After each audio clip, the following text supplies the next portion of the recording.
Hello, and welcome to the Ultimate Strategy Podcast, your go-to podcast for everything strategy. Each week, we'll share a new episode covering a wide range of topics designed to help your business grow smarter by making strategy both approachable and actionable.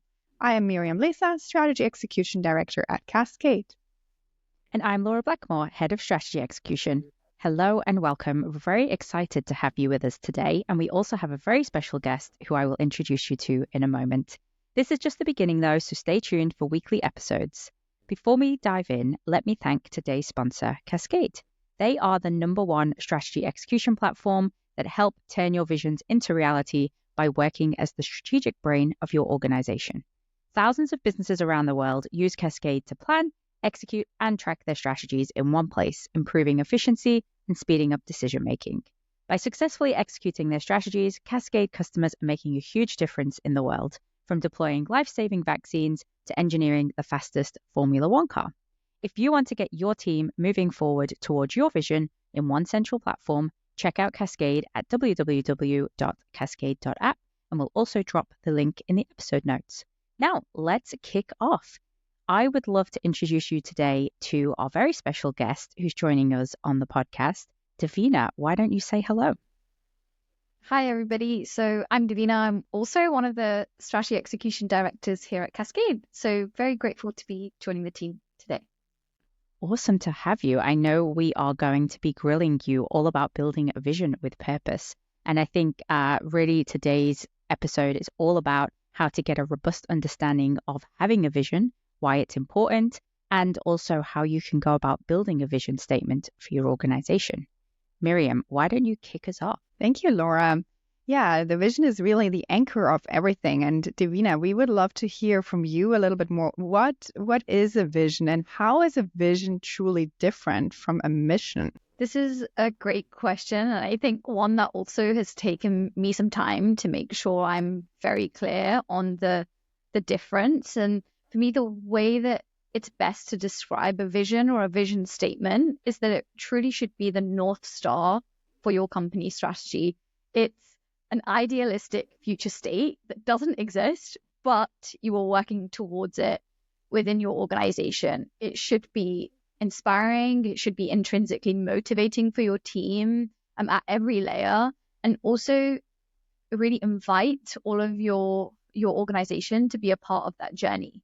Whereas a mission or a mission statement, for me, that's more about how you actually get to that vision. So a road that I use to liken it to is almost like a roadmap, something that you are following to get to that North Star per se. And it's important for a business to also have both, I think, but they should be simple in nature as well. You don't want something that's too long, really at most a few sentences across both, and they are linked but should be distinct as well. If we've got listeners today who've never even built a vision before, or maybe they're just starting out on their journey, or perhaps they want to revise their vision. I know plenty of companies whose vision only really lasts for a couple of years and they want to revise it. How do you think you would sort of recommend building it, or where would you start? This is also a great question, and I think the approach to building a vision should also be agile over time as your business starts to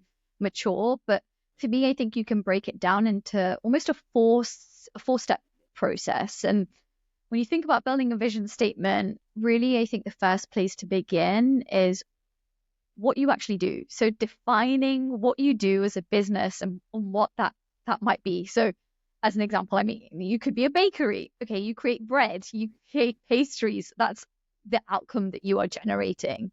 And this is almost the basis of your business.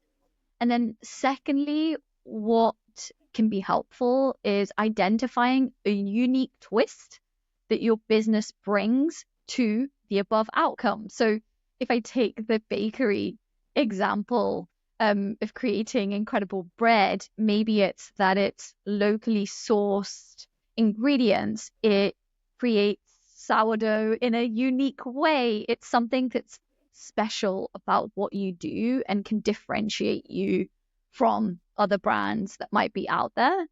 And then thirdly, it's applying some kind of quantification as well of what you're trying to achieve.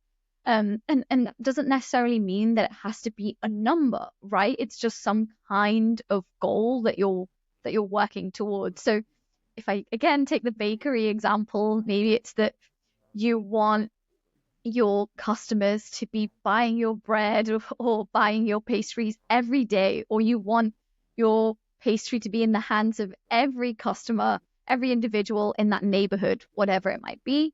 And then fourthly, which I think is always a nice touch, is how do you add a relatable, humanized, real world aspect to it? And I think this comes back to bringing some essence to your business and ultimately what you do. And for me, that's things like when somebody buys bread from my bakery, they leave with a smile. They leave with the best energy throughout their day, something along those lines. And when you can begin to combine these four almost components, aspects, you'll start to see a vision statement come together that can be tweaked as well. Like serving the best that. sourdough with a smile, something like that. Exactly. Yeah, and I'm thinking about sourdough as well as we say this, but you know, it's the essence of what you're trying to achieve. And I know later in our episode as well, I'd love to cover some of the great vision statements that are out there, you know, from some well-known brands, and that will help bring it to life as well. Yeah, why don't we look into that a bit? Because it really sounds like the vision is like this aspirational, forward-looking statement, and then the mission more present, talking about like what, how, and all of that, how you're really achieving that.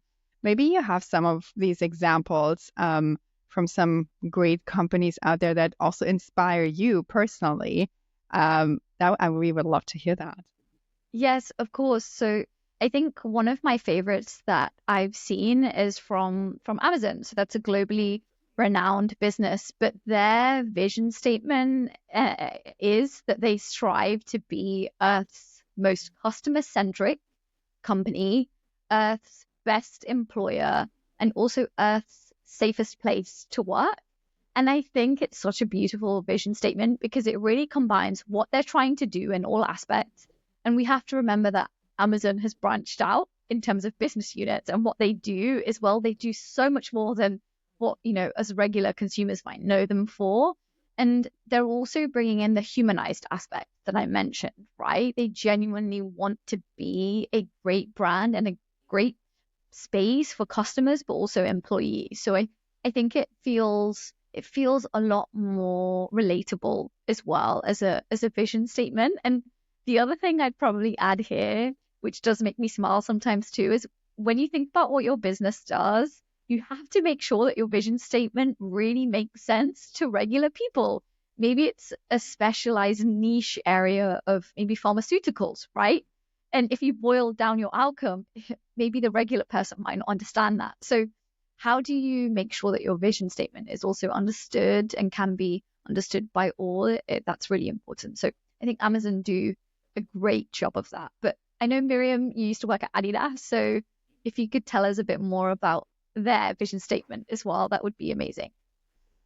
Yeah, of course. I really liked the Adidas vision statement because it was very aspirational, and like it was essentially through sport we have the power to change lives, which is, I thought, really, really strong, and everybody can kind of relate to as an employee. You know, like everybody does some sort of sport. You really love that, and you feel like you can have a greater impact in the world. So I thought it was very, very aspirational, and the mission statement was to be the best sports brand in the world with like innovation, all of that. So probably similar to some other competitors out there as well. But I thought it was really strong having that and seeing that every day or in every presentation and in every company meeting. But would also love to hear from you, Devina, like even like for our listeners out there, they might already have a vision statement. So how do they know if it's actually a good vision statement? Like, is there some sort of like a checklist or something that helps maybe to go through your vision statement and make sure like you have the right one and it's like powerful and all of that? Yes, absolutely. And I also think it's a good idea to revisit your vision statement, right? And make sure that it is robust and also changes with you as your business grows as well. You can outgrow a vision statement, right? That's like a good thing. So making sure that you evaluate it is important. And I actually have an acronym that we use at Cascade that helps you to evaluate your vision statement. Now, the first question to ask kind of goes back to the point I was making before is it clear? Does it make sense? Is it simple enough for people to understand? Like I said, you don't want to have too much jargon or too much technicality within your vision statement. It should really speak to the masses and make sense. So is it clear? And then the next question to ask would be, is it ambitious, right? It should be out there. That's not to say that it should be unrealistic. There's a difference, but is it ambitious enough that you're striving towards that? And I know, Miriam, you just mentioned Adidas, it wants to be that great sports brand. We know that there's other brands out there that want to do the same, but it's the aspirational aspect that makes it such an incredible vision statement. So checking if it's ambitious enough. And then the third question to ask is it stimulating? Is it motivating? When somebody hears that, do they feel inspired to be a part of achieving that vision as well? I think that's definitely a good question to ask amongst your employees. And then, is it concise? So another mistake that you could fall into is that your vision statement ends up being a short paragraph, a short fable, maybe. And we don't want to get into that territory. It should roll off the tongue. It should be memorable to all of your employees and customers. So making sure it's concise is important.